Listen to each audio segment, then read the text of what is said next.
Sosoknya akan selalu diliputi misteri abadi.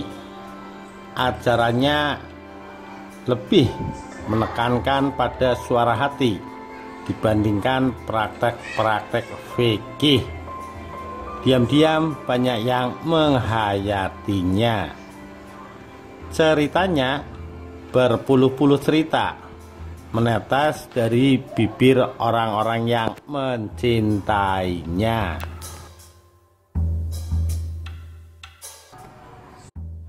Inilah Syekh Lemah Abang, atau lebih dikenal dengan Syekh Siti Jenar.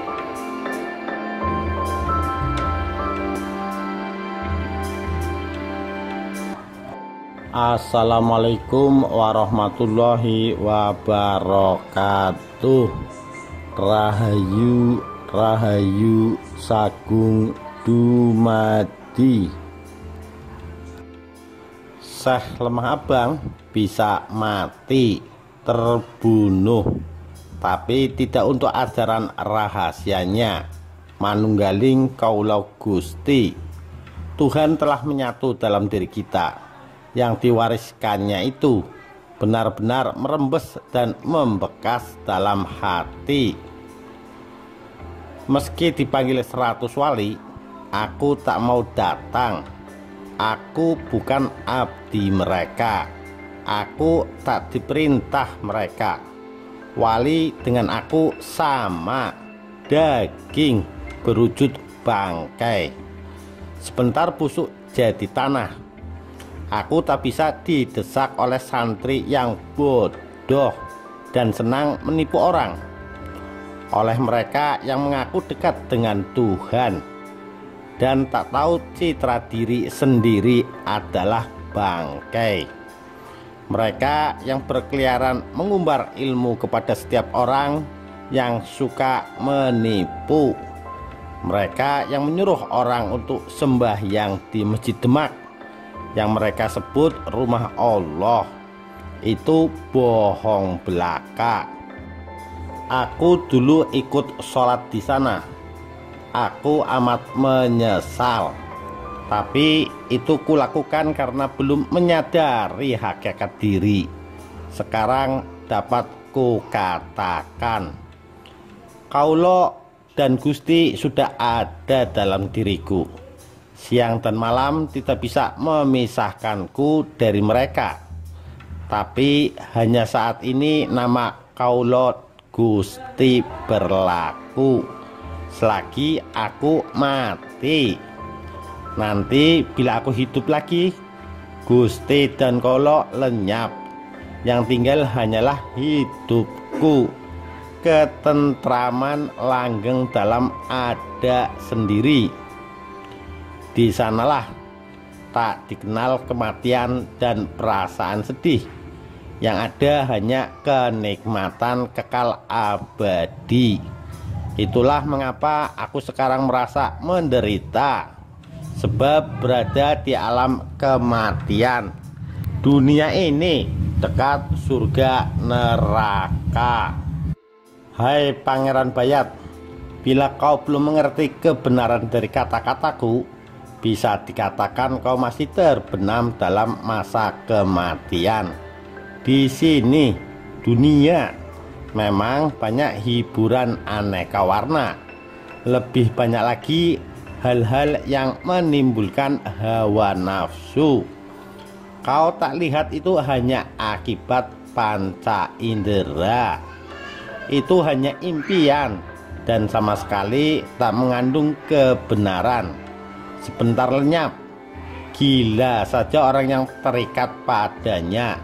Tak seperti Syekh Siti Jenar. Aku tak tertarik, tak sudi tersesat dalam kerajaan kematian. Satu-satunya yang kuusahakan ialah kembali kepada kehidupan. Itu yang diucapkan Syekh Lemah Abang kepada Pangeran Tembayat, murid Sunan Kalijaga, sebelum ia disidang dan Sunan Kudus memenggal kepalanya. 4 paragraf panjang itu yang dinukil dari serat Siti Jenar yang diterbitkan Tan Kun Sui dan diulang-ulang di banyak buku setelahnya. Tuhan dalam diri. Hidup bermula dari sepi. Kematian datang di tengah suara ramai. Itukah yang hendak ditunjukkan Lemah Abang? Ya, satu dari sekian banyak wali yang menolak pusat dan penyatuan kekuasaan itu ingin agar orang percaya yang ilahi telah bermukim dalam diri, bukannya di langit tinggi, di mana Tuhan jika tidak di dalam diri, kata Lemah Abang. Kelilingilah dunia, terbanglah hingga langit lapis ke-7, kamu tetap tidak akan menemukan Tuhan. Belum cukup, kita dapati ucapan Lemah Abang yang lainnya. Wejangan sasahidan, saya inilah sebenar-benarnya Allah. Allah adalah badan saya, Rasul itu rahasia saya, Muhammad itu cahaya saya. Saya tak kenal maut, saya tak mengenal lupa dan kekal selamanya. Saya mengetahui segala gerak-gerik dan tingkah laku makhluknya. Saya tak pernah salah, maha melihat dan maha memutuskan. Saya yang meliputi seluruh alam semesta. Syekh Lemah Abang, inilah Allah sesungguhnya. Para wali marah, menganggap omongan itu kebrutalan, sesat, dan Lemah Abang didakwa membahayakan rakyat. Ia harus dihukum atas sikapnya, seperti kemudian kita temukan dalam ucapan Sunan Bonang. Bagaimana caranya dan apa yang harus aku lakukan untuk mengakhiri hidupmu? Sunan Giri bahkan mengecam Lemah Abang dengan alasan berani membuka ilmu rahasia dengan tak sepantasnya diberikan pada setiap orang.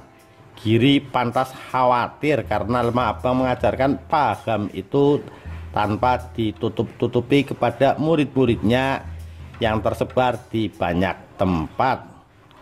Islam dibangun atas dasar syariat, ujar Sunan Kudus.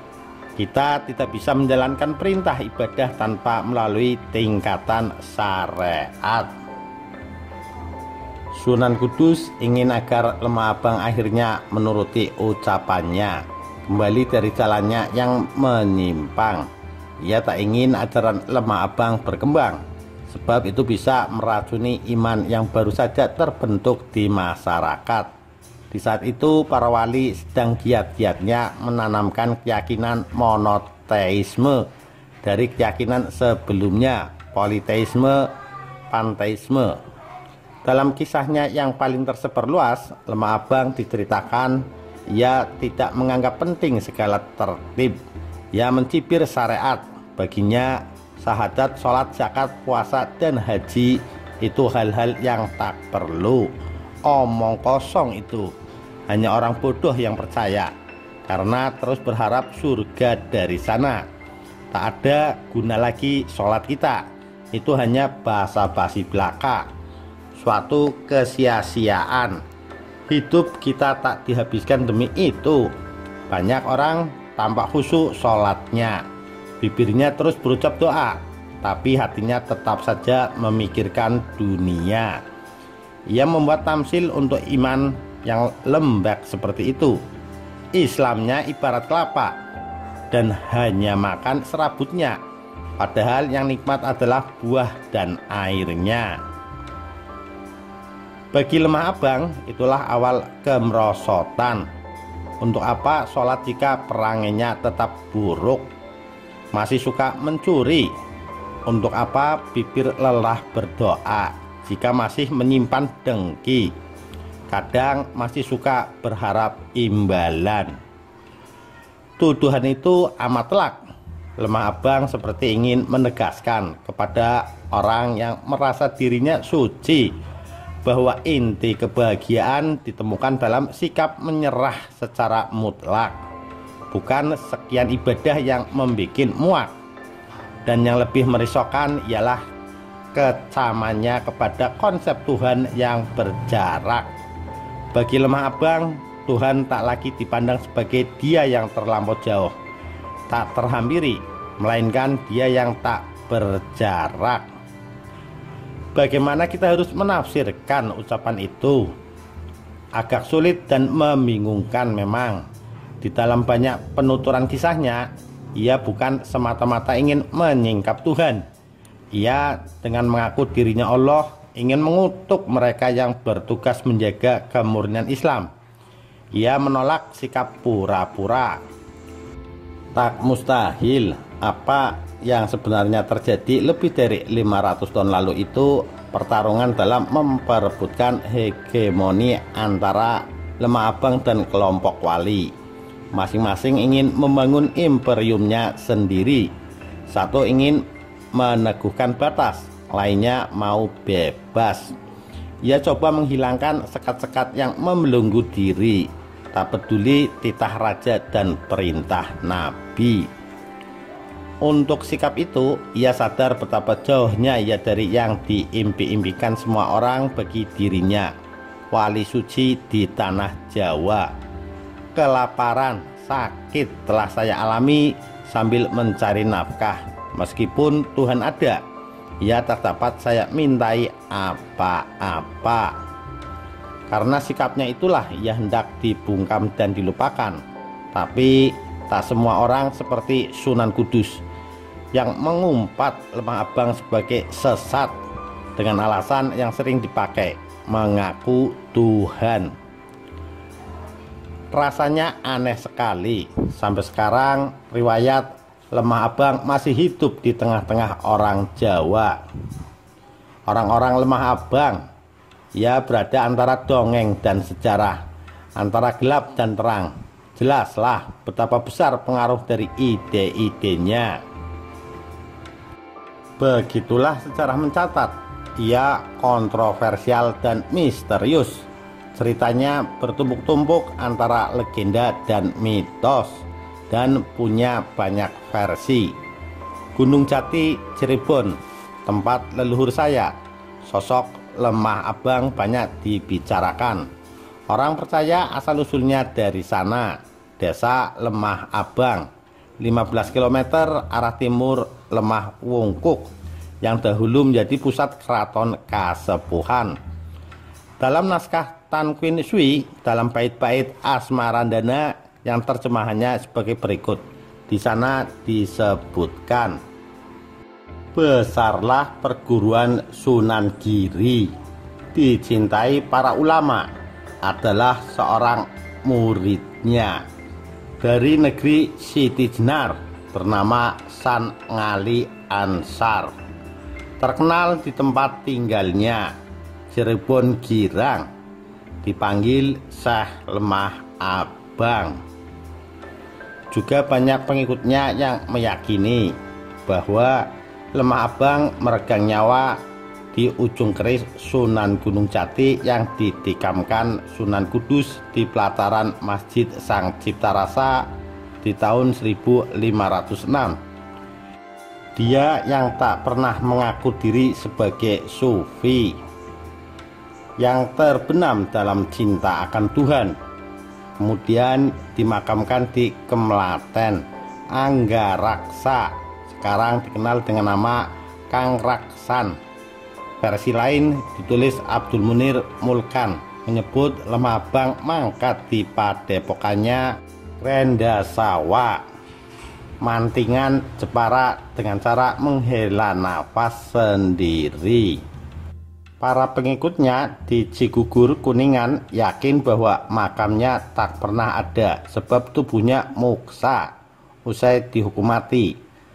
Saudara saya yang sekarang menjaga makam Sunan Gunung Jati membuat pengakuan bahwa kubur lemah abang atau Syekh Abdul Jalil bin Syekh Datul Soleh persis di samping pusara Syekh Datul Kafi di Bukit Amparan Jati. Barangkali menjadi tidak penting letak kubur, tempat para wali mengeksekusi, dan asal-usul dari wali kutub itu.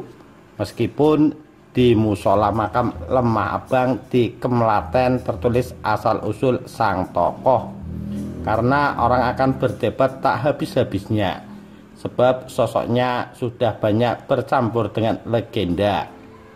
Dalam suatu catatan, ia dianggap bersekutu dengan setan karena bisa malih rupa menjadi cacing, kodok, dan burung. Lepas dari semua kontroversi, ia adalah manusia yang melihat diri sendiri sebagai makhluk merdeka dan tak kenal tingkatan antara kaulo dan Gusti. Ditulis oleh Agus Rois. Sekian, terima kasih. Wassalamualaikum warahmatullahi wabarakatuh. Rahayu, Rahayu Sagung Dumadi.